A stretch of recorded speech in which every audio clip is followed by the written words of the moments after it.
Le PSG est en folie ces derniers jours avec l'arrivée de Lionel Messi, mais le club de la capitale doit gérer un dossier tout aussi important, celui de Kylian Mbappé. Restez branchés, on en parle tout de suite.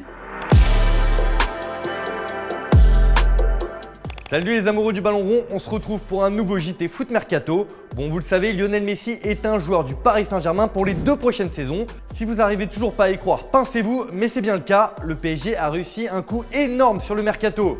Mais toute cette agitation pourrait avoir des conséquences sur l'avenir d'une autre star du club, Kylian Mbappé. Depuis l'arrivée de l'Argentin à Paris, le génie français a été discret, notamment sur les réseaux sociaux. En fin de contrat en juin 2022, le champion du monde attendrait toujours un signe du Real Madrid pour partir cet été. Le club madrilène, lui, ne semble pas pressé et ferait durer le plaisir. En tout cas, Nasser Al-Khelaifi a mis les choses au point en conférence de presse lors de la présentation du sextuple Ballon d'Or. Je connais le futur de Kylian, c'est un joueur de Paris. Il a dit qu'il voulait une équipe compétitive. On ne peut pas en avoir une plus compétitive. Il n'a pas d'excuse pour faire quelque chose d'autre maintenant. Oui, mais le Français pourrait précipiter son départ avec l'arrivée de la star argentine. Il ne veut pas prolonger et se voit plutôt porter le maillot du Real Madrid à moyen terme. En tout cas, les merengues ont tout prévu en cas d'arrivée de Mbappé. Le joueur signerait un contrat de 6 ans, son salaire annuel serait de 25 millions d'euros et il toucherait une prime à la signature de 40 millions d'euros. Et ça, c'est s'il arrive libre en 2022.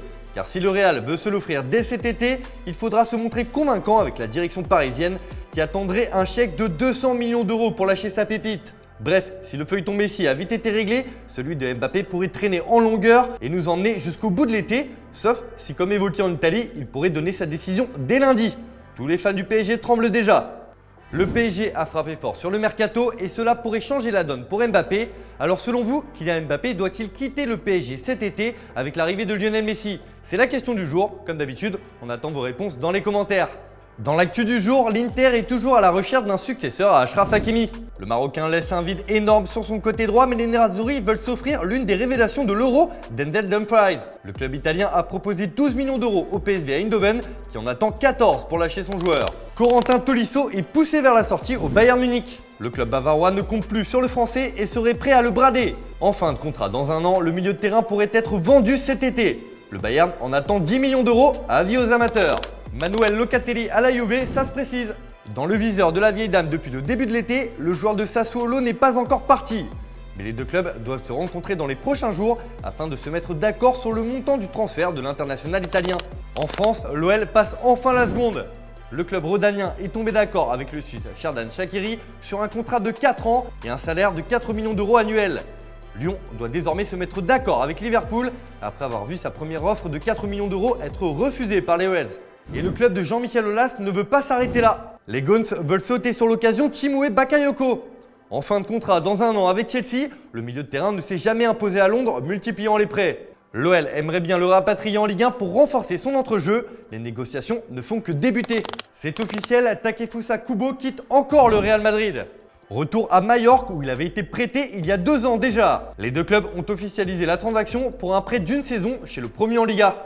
Arrivé à l'Atlético de Madrid en juillet 2015, Stefan Savic n'est pas prêt de quitter la capitale espagnole. Le défenseur de 30 ans qui était sous contrat jusqu'en 2023 a signé un nouveau bail jusqu'en 2024 avec les Colchoneros, soit un an de plus.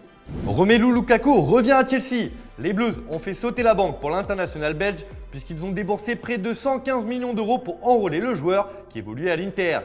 Il revient dans la capitale anglaise par la grande porte car il avait déjà été recruté en 2011 pour 15 millions d'euros à Anderlecht sans que Chelsea ne lui offre une réelle chance de briller. Après avoir porté le maillot de Everton et de Manchester United, l'attaquant a totalement explosé à l'Inter la saison dernière sous les ordres d'Antonio Conte.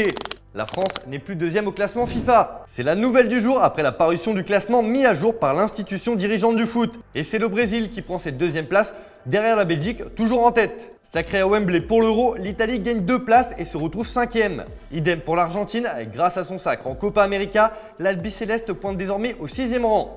A noter que la plus forte baisse enregistrée dans le top 10 est celle du Portugal qui passe de la 5e à la 8e place. La folie au Parc des Princes hier, c'était un peu plus calme aujourd'hui pour Lionel Messi. L'Argentin a fait ses premiers pas au camp des loges, le centre d'entraînement du PSG, pour rencontrer ses nouveaux coéquipiers. Et la Pulga s'est déjà entraînée. Amis parisiens, vous ne rêvez pas, c'est l'image du jour.